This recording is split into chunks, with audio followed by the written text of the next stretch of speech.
Hey YouTube, what's happening? I did post a video yesterday and just another introduction now that my office is open, and I realized that my 360 little visual there wasn't very visual. But anyway, this office is up and running and it's such a great feeling. And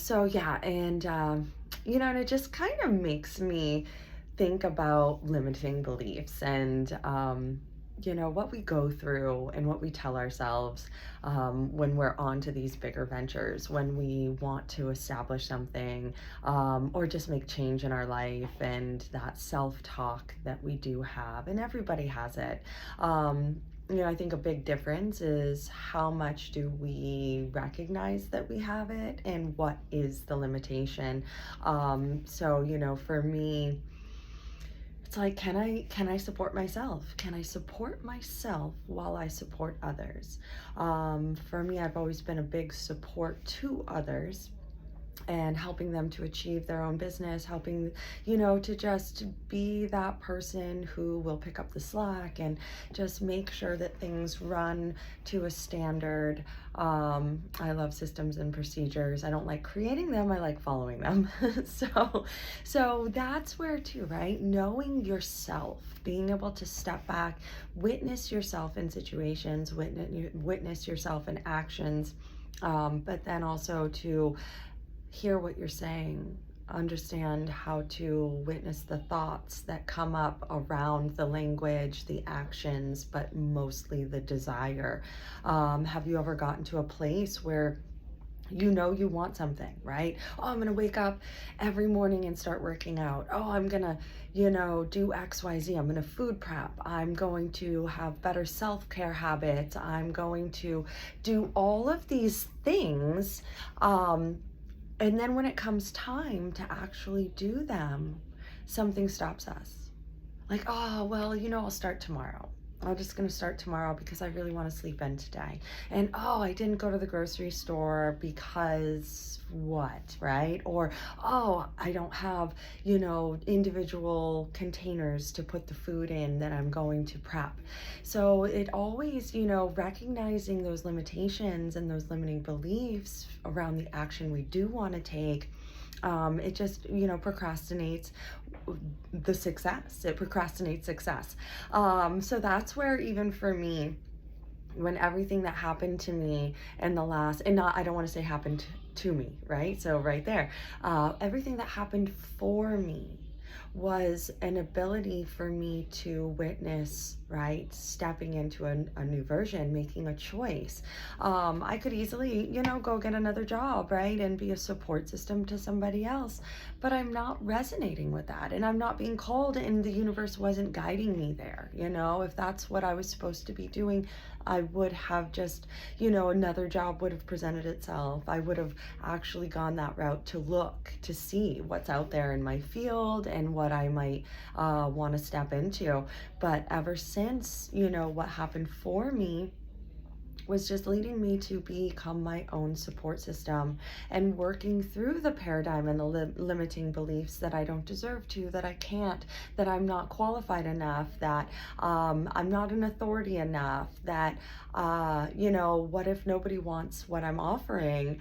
And yet it makes me giggle because everybody deserves to, right, empower themselves in the way that they want. Everybody deserves to step into a life that feels congruent, that really energizes them.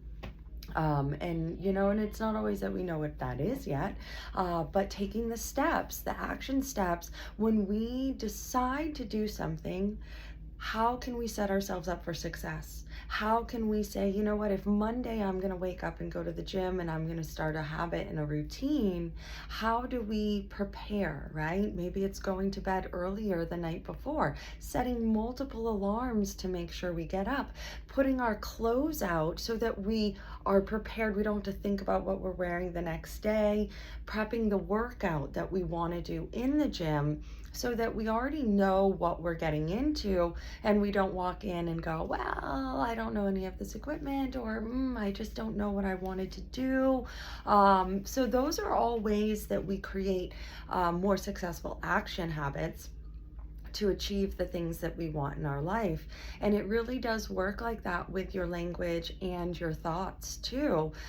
Because, if you start to step back and witness the things that you're saying, not only to yourself, but out loud, if you have a ton of, I don't have, or scarcity language, or just not empowering, there's definitely words that create more empowerment and positivity in our life, and words that detract from that empowerment and positivity. So being able to, fully assess and see yourself for who you truly are, not who you think you are, that is one of the biggest empowerment moves that you can ever do. Because until we get over self, until we work on the things that are limiting us, we're never going to be able to truly move forward with absolute success without running into that cycle over and over. I'm really getting excited, and I am excited to help people with their language and how they feel about, their life, how they move through it. Because I do think when we can celebrate ourselves, when we know how to, have a gratitude practice around where we were to where we are now, and those are the tools that also help to keep us grounded in the next steps of success, is recognizing where we came from and being able to celebrate the small successes. So many times we want to go from 0 to 100, and when we don't get to 100, we quit everything. But it's the small steps and the small improvements and achievements that really create the biggest results. So I'm gonna be coming to you with more and more of these little tidbits of knowledge, information, and hopefully inspiration. And of course, remote sessions are always available. Working with, one-on-one, to just build a relationship around listening to your language and helping you to discover how to listen to your language better. So I do hope you have a wonderful day, and I will be back another time. All right.